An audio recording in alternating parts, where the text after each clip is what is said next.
보도록 하겠습니다.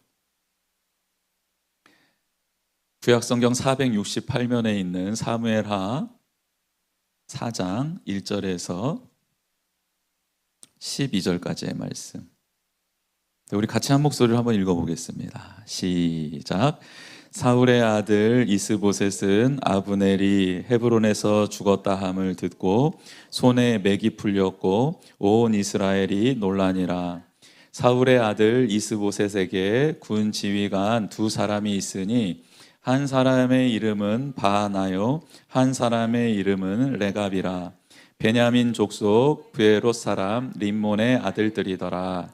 브에롯도 베냐민 지파에 속하였으니 일찍이 브에롯 사람들이 기타임으로 도망하여 오늘까지 거기에 우거함이더라.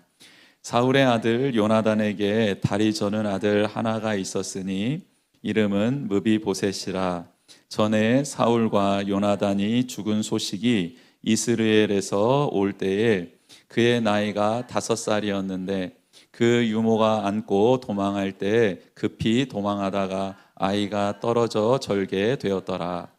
브에롯 사람 림몬의 아들 레갑과 바하나가 길을 떠나 볕이 쬐을 때쯤에 이스보셋의 집에 이르니 마침 그가 침상에서 낮잠을 자는지라.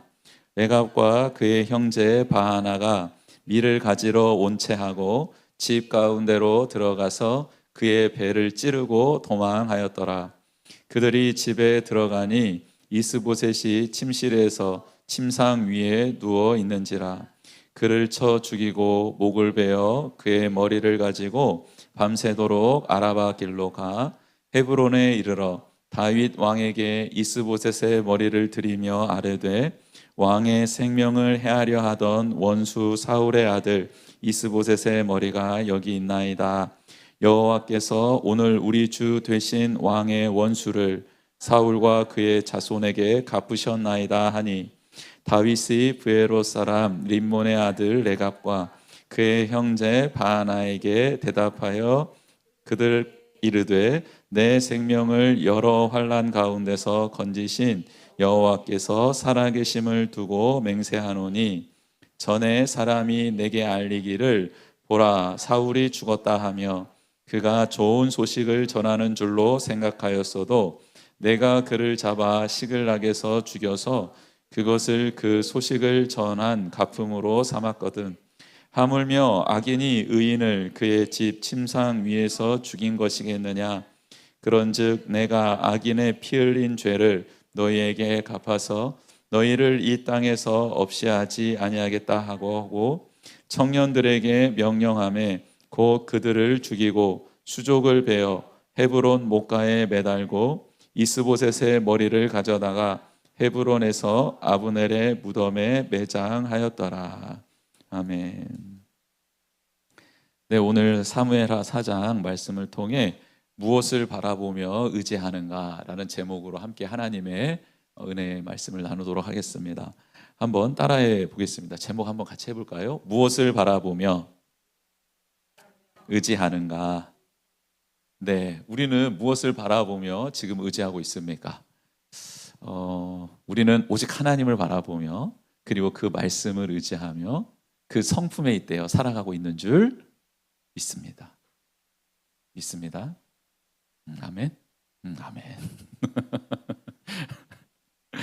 네, 어디 안 내려가고 명절 음식도 안 하고, 네, 굉장히 은혜로운 가정입니다. 오늘 이 시간에 와서 함께 기도할 수 있다는 것은 복 중에 복이신 줄 믿으시길 바랍니다. 명절 당일에 이제 열심히 하겠죠. 오늘은 무슨 날입니까? 10월 3일이죠. 국경일이죠. 무슨 날입니까? 개천절. 하늘이 열린 날입니다. 하늘이 열렸다. 그래서 개천절이 무슨 의미냐면 우리나라가 당군에 의해서 백두산에서 고조선이 서기 2333년에 생겨났다라는 것을 기념하는 날입니다. 그래서 이거는 국가가 정한 게 아니라 그 당군을 섬기고 있는 그 종교, 그걸 대종교라고 하는데요. 그 종교에서 정한 날을 기념하는데 그 기념일을 우리 정부에서 그러면 개천절로 하면 좋겠다라고 해서 가져와서 국경일이 된 케이스입니다. 우리 어렸을 때 당군 신화 많이 이렇게 들어보지 않았습니까? 그 세뇌 되지 않았어요? 어렸을 때부터 당군 신화. 당군 왕검. 그러니까 본래 단군이라는 이름의 풀네임은 당군 왕검인데요. 당군 왕검의 할아버지가 누구예요? 기억 안 나시죠? 그게 기억나면 여기에 있을 수가 없어, 우리는 다. 그게 기억나면 아마 천재가 되어서 어디 다른 데 가서 앉아 있겠죠. 당군 왕검의 할아버지는 환인. 그리고 그 환인은 절대 신이었고 환인의 아들이 환웅. 그래서 그 환웅이 아래를 이렇게 쳐다보니까 인간들이 너무 괴롭고 힘들게 고통스럽게 살아가는 거예요. 그래서 아버지한테 부탁을 하죠. 환인한테. 아버지, 저 내려가서 백성들을 이롭게 하고 싶습니다. 홍익 인간. 백성들을 널리 이롭게 하고 싶습니다. 저에게 땅에 내려갈 수 있도록 허락해 주세요. 그래서 아버지 환인이 그래 내려가 보거라. 환웅이 내려왔습니다. 환웅이 내려와서 이 땅에 내려왔더니 너무 난리인 거예요. 그래서 신시를 세우죠. 신의 도시를 만듭니다. 만들어 가지고 처음 듣는 것처럼 이렇게 뭐 하나님 말씀보다 더 집중을 하고 있어. 왜 그런 거예요? 그래서 신시를 만들어서 이제 그 안으로 들어온 이제 백성들을 교화시키죠. 의술도 알려주고 법률도 또 가르침도 농사법도 이렇게 막 가르쳐 주면서 그 백성들을 교화해 나가기 시작합니다. 그런데 이때 환웅한테 누가 찾아와요? 잘 알고 있는 호랑이와 곰이 찾아오죠. 호랑이와 곰이 찾아와서 저희들도 사람이 되고 싶어요. 그랬더니 환웅이 어떻게 합니까? 그래, 그러면은 내가 너희들에게 은혜를 베풀마. 굴 속에 들어가서 캄캄한 빛이 안 들어오는 굴 속에 들어가서 이 마늘과 쑥을 100일 동안 먹도록 해라 라고 해서 곰과 호랑이가 쑥과 마늘을 들고 동굴로 들어갔죠. 그래서 막 먹고 있는데 미치고 팔짝 뛰어서 성질머리가 고약해가지고 뛰쳐나온 애가 누구예요? 그게 호랑이가 뛰쳐나오고 곰은 묵묵히 그걸 다 먹었죠. 그래서 100일 버티고 난 다음에 곰이 변해서 사람이 됐는데 그게 누굽니까? 웅녀 여인이 된 거예요.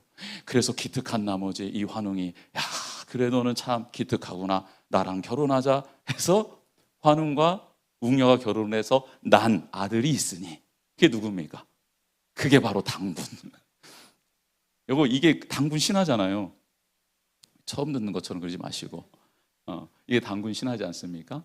그래서 이 당군 신화, 이 신화를 바탕으로 해서 이 신화가 삼국유사인가요?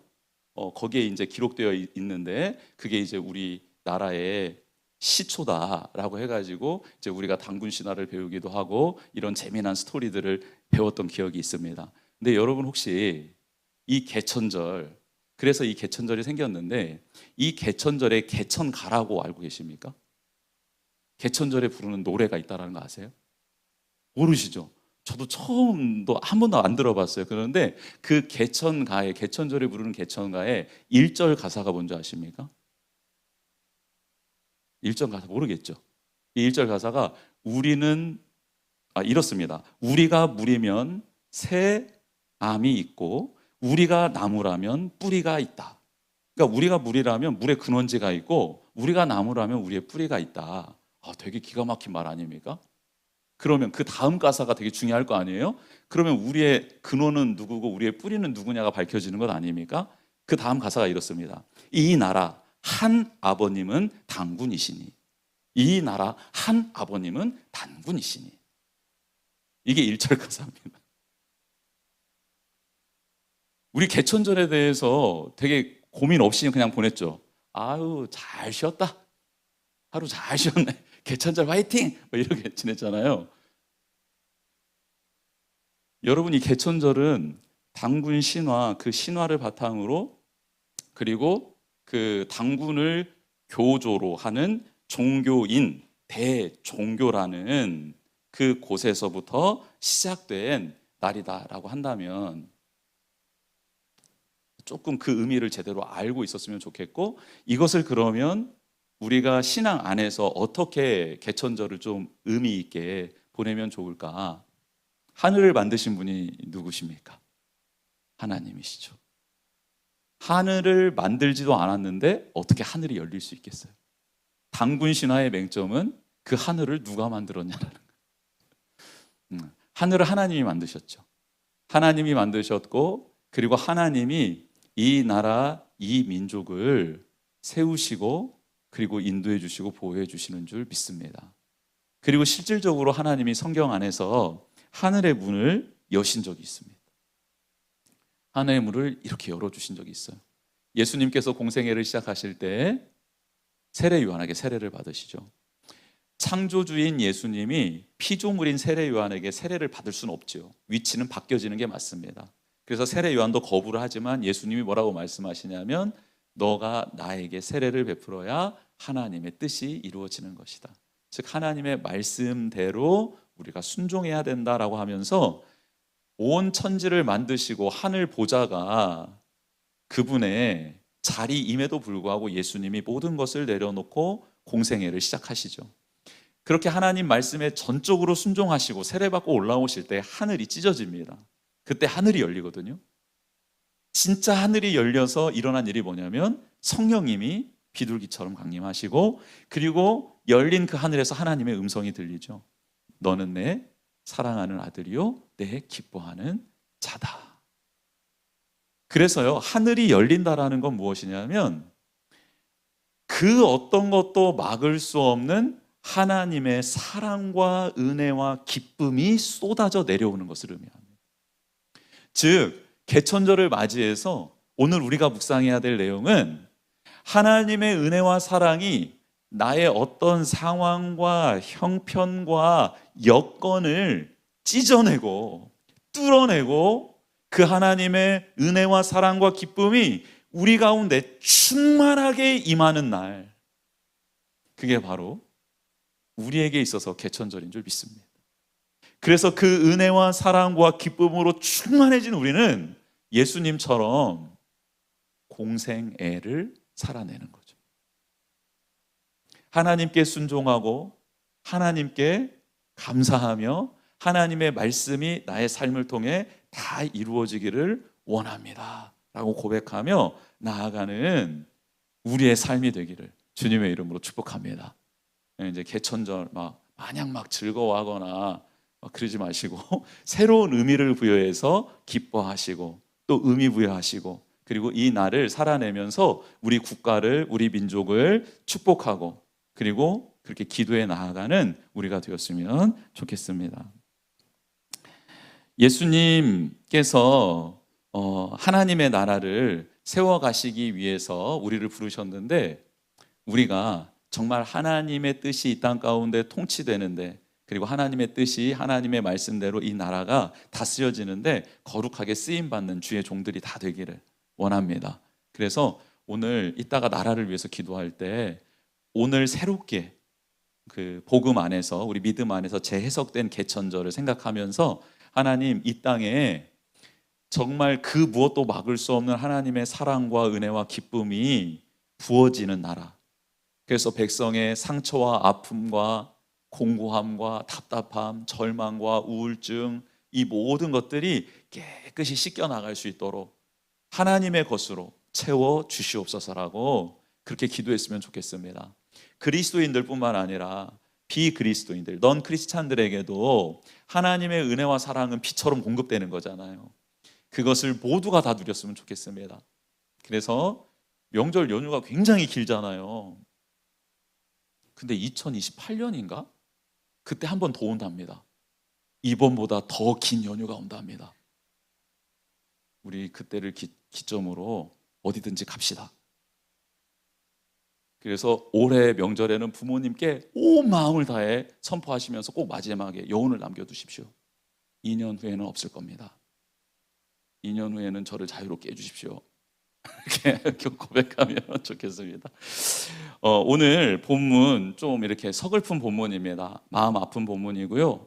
그리고 굉장히 읽기 껄끄럽고 그리고 너무 비장하고 비정한 본문이 오늘 사무엘하 4장 말씀인데요. 사울의 아들 이스보셋이 아브넬이라는 군대 장관과 함께 이스라엘의 왕이 됩니다. 이스라엘의 왕. 한 지파만 빼고 남쪽에 있었던 유다는 다윗이 왕이 돼서 유다 지파를 다스리고 있고 한 지파의 왕이 되었죠, 다윗은. 그런데 11개 지파, 나머지 11개 지파는 이스보셋이라는 사울 왕의 아들, 전쟁에 나가서 3명의 아들은 다 죽었고 그 남았던 아들, 한 아들이었던 이스보셋이 왕이 돼요. 그래서 이스라엘을 다스리고 있는 거죠. 근데 나라를 다스리는데 솔직히 말해서 이스보셋 때문에 11개 지파가 모인 건 아닙니다. 누구 때문에 모였냐면 이스보셋을 왕으로 추대한 사울 왕 당시 군대 장관이었던 아브넬이라는 사람. 굉장히 리더십이 뛰어나고 전쟁 기술, 무술이 출중한 사람이 있었습니다. 아브넬이라는 사람. 이 사람 때문에 11개의 지파가 모일 수 있었던 겁니다. 그만큼 아브넬의 명성은 굉장히 높았던 것이죠.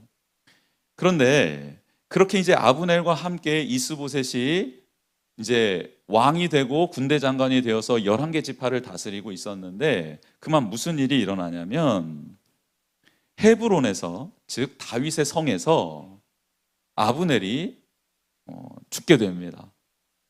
아브넬이 죽게 돼요. 그래서 그 소식이 이제 이스보셋에게 전달이 된 것이죠. 그러니까 이스보셋 입장에서는 큰일이 난 겁니다. 이제까지 나와 함께 나라를 세워가고 나를 보호해줬던 사람이 죽어버린 거잖아요. 큰일이 난 건 맞죠. 근데 큰일이 난 건 맞는데 그의 생명이, 호흡이 멈춰진 것처럼 될 일은 아니었다라는 거죠. 보통 왕이라고 하면 군대 장관도 있고 또 여러 신하들이 있을 것 아닙니까? 그들과 함께 나라를 세워갈 텐데 한 사람이, 장수가 죽었다고 한들 그 다음 장수들도 있을 수 있고 그리고 국가 운영이, 시스템이 운영이 될 것 아닙니까? 그런데 마치 이스보셋이 왕인데 그리고 아브넬이 군대 장관인데 아브넬이 죽었는데 마치 왕이 죽은 것처럼 이스보셋이 이제 그 손에 맥이 풀려버렸다. 그러니까 손에 맥이 풀려버렸다. 이제 살 기력이 떨어져 버렸다라는 뜻이거든요. 마치 죽은 시체처럼 변해버린 겁니다. 어떻게 이런 일이 일어날 수 있었을까? 여러분, 이스보셋은 전쟁터에 나가지 않아서 살아남은 사울의 유일한 아들이잖아요. 그러면 아버지 사울의 행적을 끊임없이 잘 봐왔을 겁니다. 그러면 사울이 왜 그렇게 하나님에게서 버림받고 나라가 망하게 되었고 비참한 죽음을 죽게 되었는지, 죽음을 맞이하게 되었는지 이스보셋은 알고 있었던 거죠. 그러면 이스보셋 입장에서는 아버지 사울을 반면교사 삼아서 어떻게 하면 이 나라와 백성을 잘 다스릴 수 있을까 고민하며 답을 찾아갔어야 했죠. 사울처럼 하나님을 의지하지 않고 하나님의 말씀을 소중히 여기지 않는 게 아니라 나는 하나님을 중심으로 다시 하나님 말씀을 붙드는 그런 왕이 되었으면 좋겠다라고 결단했으면 좋았으련만 이스보셋은 하나님을 바라보지 않았습니다. 그 말씀을 의지하지 않았어요. 그러면 사울의 아들 이스보셋이 의지했던 건 누구였을까? 무엇을 바라보고 있었을까? 바로 군대 장관 아브넬을 바라보고 있었던 겁니다. 아브넬 때문에 11개 지파가 다 모여 있다라는 것을 알고 있었어요. 그리고 아브넬을 앞세워서 아브넬이 험한 일을 다 담당하고 이스보셋은 왕 자리에 앉아서 왕이 누릴 수 있는 그런 권리들, 그 이익들, 그런 것만 이렇게 취하고 있었던 것이죠. 그런데 이 아브넬이 유다에서 죽고 맙니다.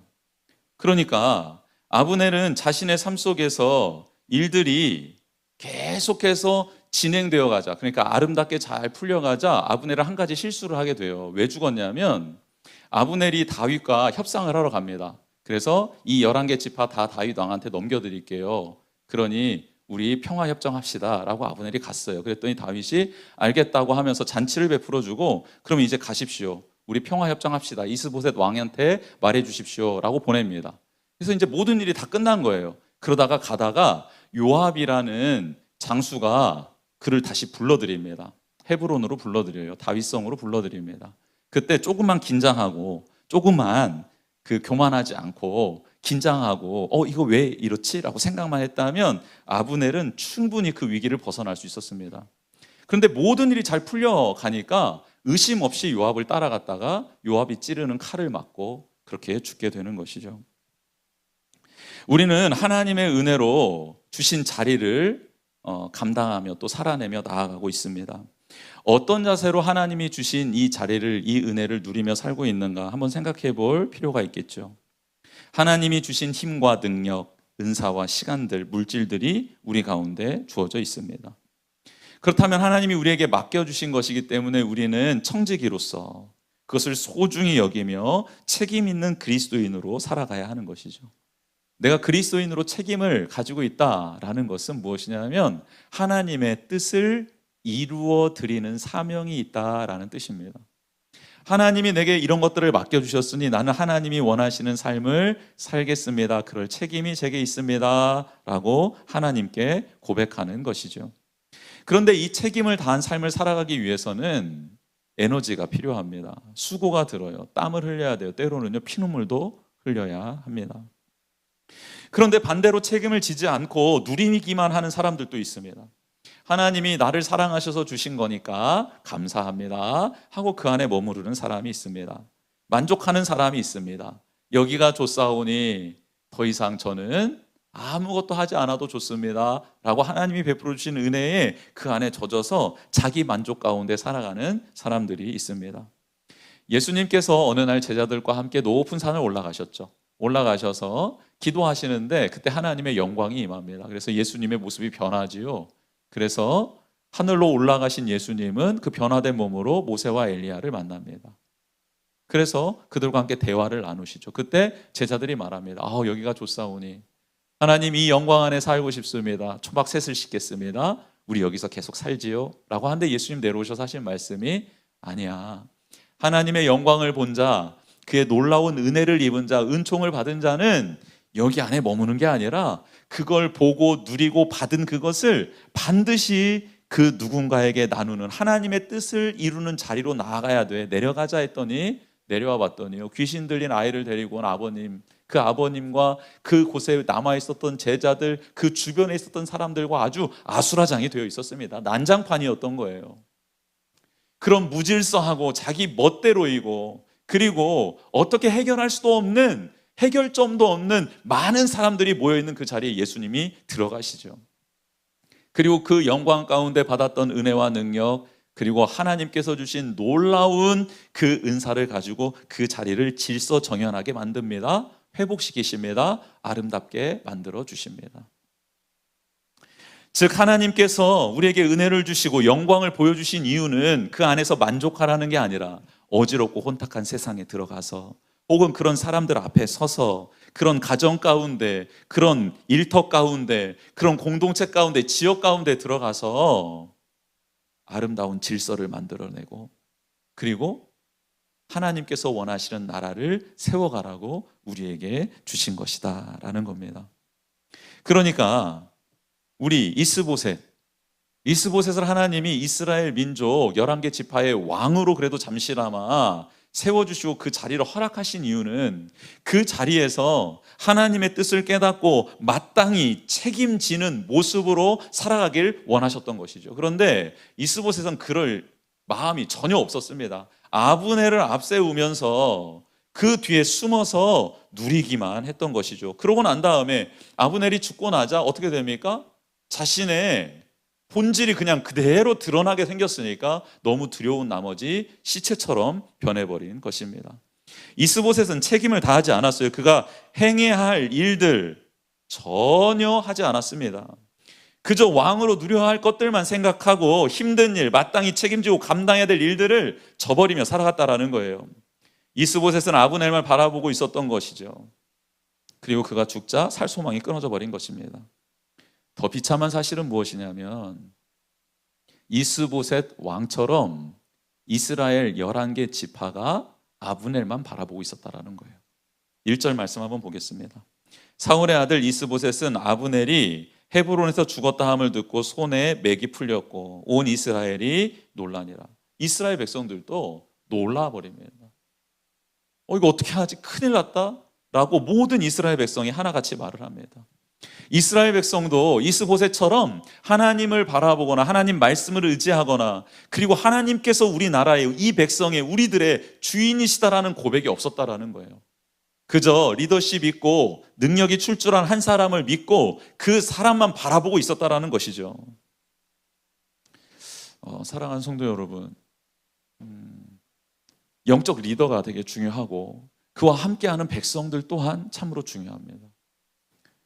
그래서 누구 한 사람 잘났네 못났네 이게 아니라 우리 모두가 다 서로에게 동역자가 되어서 하나님을 끊임없이 바라볼 수 있도록 하나님을 의지할 수 있도록 돕는 그런 동역자들이 되기를 주님의 이름으로 축복합니다.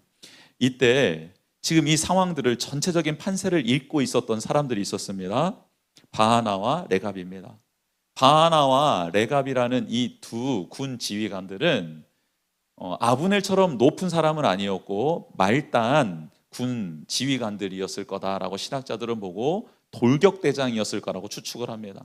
그러니까 맨 앞에서 우리 이제 진격했을 때 가장 앞서서 나아가는 사람들이었을 거다라고 봅니다.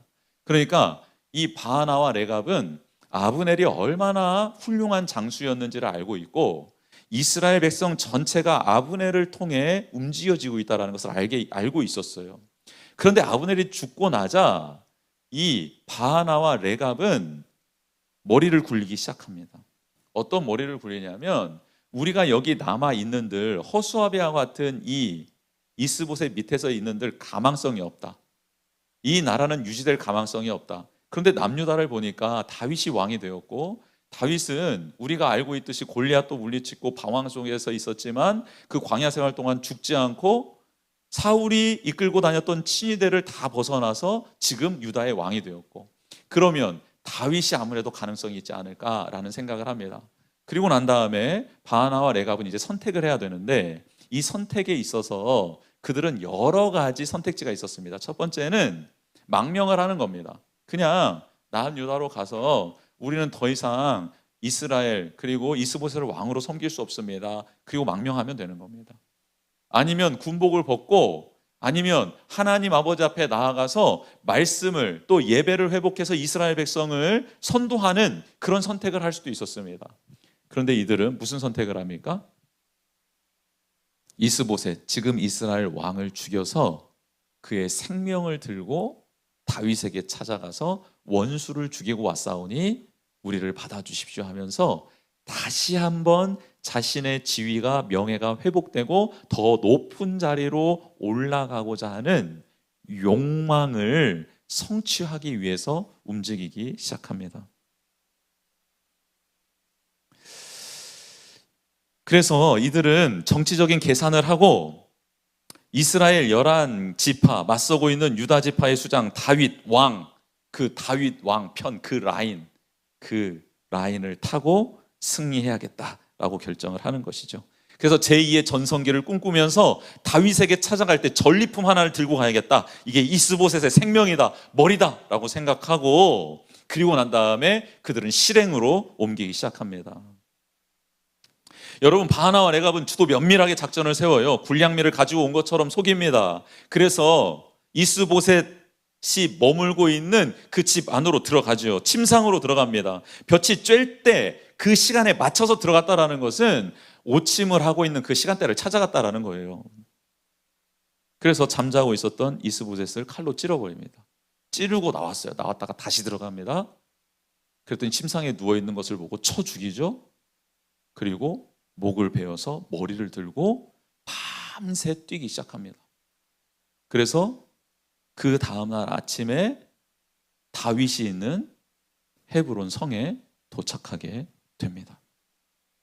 그들은 최선을 다해 사람들을 피해, 사람들의 눈길을 피해 이스보셋의 머리를 들고 이것을 받아서 기뻐할 다윗을 상상하며 그리고 자신들을 친애하고 축복하고 자기에게 큰 자리를 줄 것이다라는 핑크빛 상상을 하면서 지친 몸과 마음이었지만 최선을 다해 다윗을 향해 뛰고 있습니다. 이들은 지금 누구를 바라보고 있습니까? 바하나와 레갑은 다윗을 바라보고 있는 거예요. 아니, 다윗을 보고 있는 게 아니라 그들이 만들어낸 다윗을 바라보고 있는 거예요. 허상을 바라보고 있는 거죠. 다윗은 우리를 칭찬해 줄 거야? 우리를 받아줄 거야? 우리를 개국 공신으로 여겨줄 거야? 이 통일되는 이스라엘에 있어서 가장 큰 역할을 감당한 사람으로 우리를 인정해 줄 거야 라는 자기들이 만들어 놓은 다윗, 그 다윗 상을 향해 뛰어가고 있는 것입니다. 실질적으로는 그들이 욕망이 투영된 다윗 상이었던 것이죠. 그들은 이 계획을 세우면서 이게 악한 일이다 라는 것을 제대로 판단할지도, 그리고 그것을 인식할 수도 없었습니다. 자신들이 계획을 막 세우고 모든 행동을 옮기면서 정당화시켜 나아가는 것이죠. 옆에 있는 동역자라도 좀 깨어 있었으면 방향을 수정할 수도 있었을 텐데 유유상종이죠. 비슷한 사람들끼리 모여서 악한 일을 도모하다 보니까 그 안에서 헤어나올 길이 없었던 겁니다. 악이 강화되고 더 단단해집니다. 사리분별을 하지 못합니다. 이내 그런 이들은 절벽으로 달려가게 되고, 그리고 자신들이 묻힐 자리를 스스로 파는 일들을 하게 되는 것이죠. 멸망이 그들 앞에 기다리고 있는 것입니다. 하나님께서 우리에게 말씀을 가까이 하라는 이유가 바로 이것입니다. 여러분, 우리는 늘 어리석은 편을 선택하는 거예요. 죽을 자리인지도 모르고 그 자리에 막 섭니다. 이곳으로 달려가면 내게 기쁨이 있고 감격이 있을 거라 해서 막 달려가지만 거기는 벼랑 끝이고 낭떠러지인 경우가 많습니다. 스스로 생각하고 스스로 계획하고, 그리고 인간들끼리 우리끼리 모여서 의견을 주고받으며 계획하는 일들은 다 그렇다라는 거예요. 그래서 하나님은 우리에게 말씀을 가까이 하라고, 나를 가까이 하라고 끊임없이 이야기하십니다. 하나님 앞에 머물러 하나님의 뜻을 물으라고 하는 이유가 바로 이것입니다. 믿음의 공동체를 만나서 믿음의 교제를 나누라고, 말씀을 기초해서 말씀 안에서 나의 삶을 비추어 보라고, 나의 생각을 한번 점검해 보라고 하나님이 끊임없이 말씀하시는 이유가 바로 이것입니다. 여러분, 우리는 그래서 안전장치가 필요합니다. 기도의 자리가, 예배의 자리가, 나눔의 자리가, 헌신의 자리가, 사명의 자리가, 순종의 자리가 꼭 필요합니다. 그래야 내 생각에 함몰되지 않고 내 악한 계획 안에서 빠져나올 수 있으며 사리를 분별할 수 있고 판단할 수 있는 능력이 생기게 되기 때문입니다. 그래서 하나님 앞에서 내 자신을 성찰하고 말씀에 비추어서 내가 지금 잘 가고 있는지를 점검해 보는 시간이 매일매일 있어야 합니다. 안 그러면요, 틀어집니다.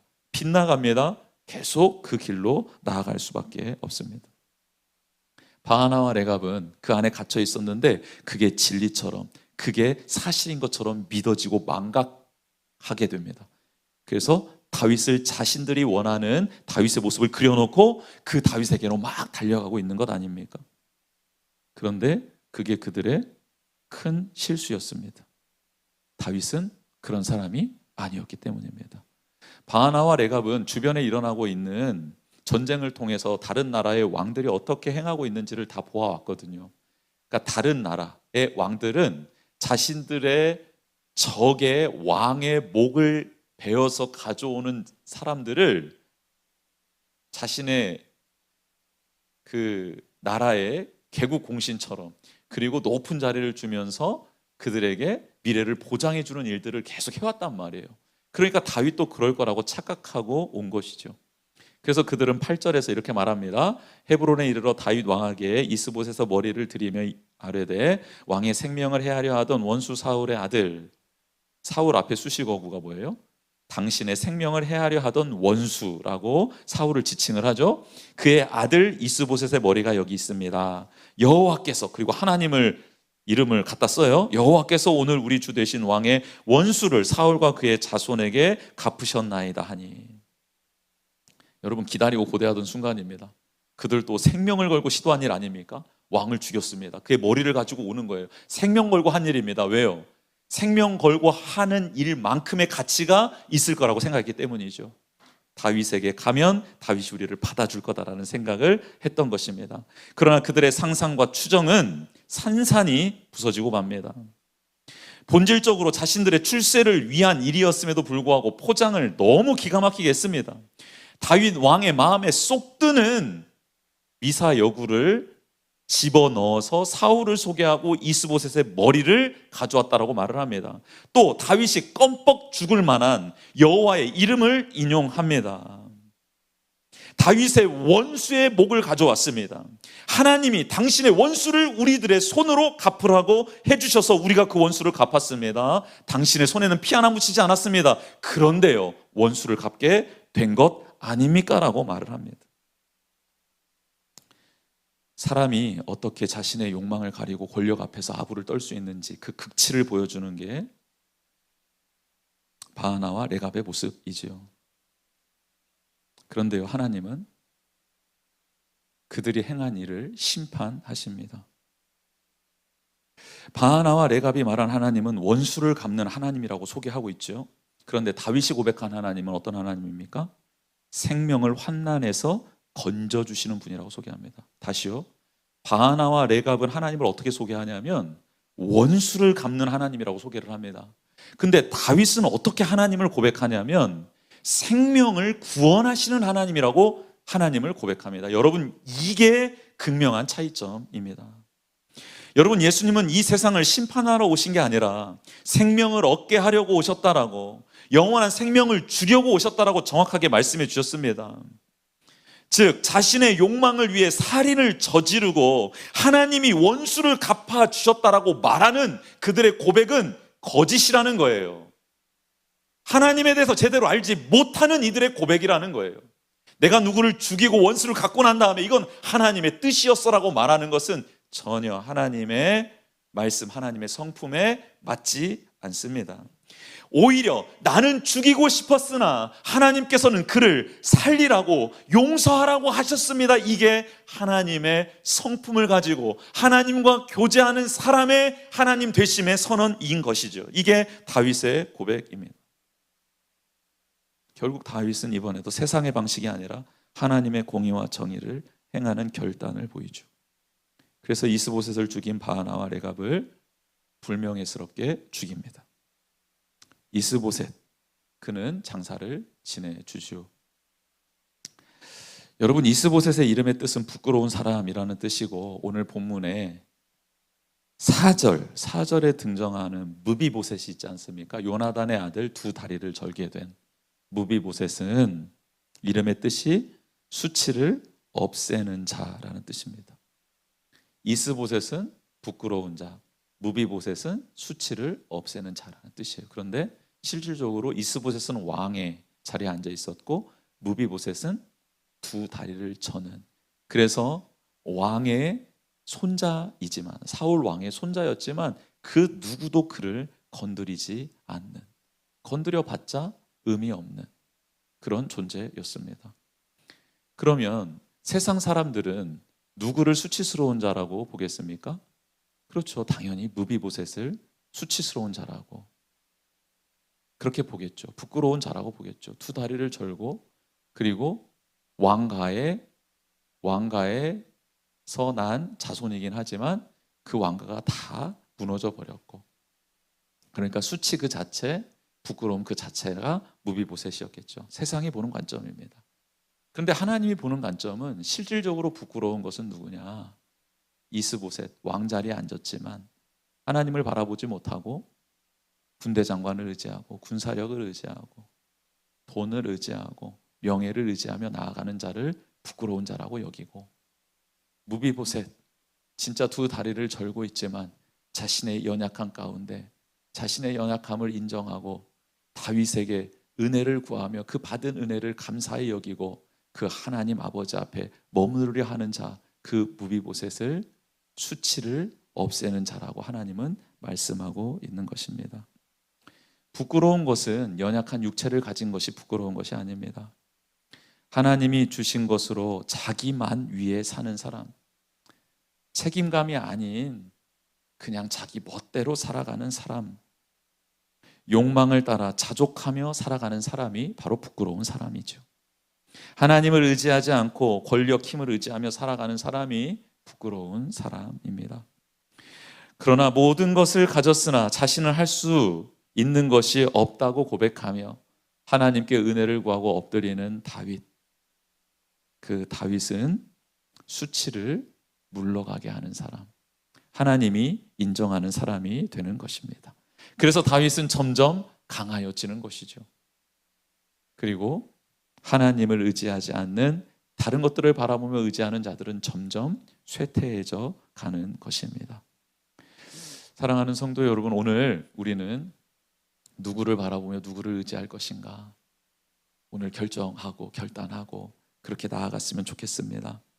하나님, 저는 하나님만을 바라보며 나아가겠습니다. 내 욕망을 투여해서 하나님의 이름을 이용해 먹는 자 아니라 하나님이 무엇을 원하시는지를 바로 알고 그 안에서 결정하고 판단하며 행하며 나아가는 제가 되기를 원합니다. 하나님, 은혜를 베풀어 주시옵소서라고 그렇게 함께 기도하는 우리 모두가 되기를 주님의 이름으로 축복합니다. 우리 같이 찬양하며 나아가겠습니다. 주님을 보게 하소서, 주님을 붙들게 하소서. 내 뜻과 내 생각 내려놓고 주님 앞에 엎드려 주님의 음성 기다리니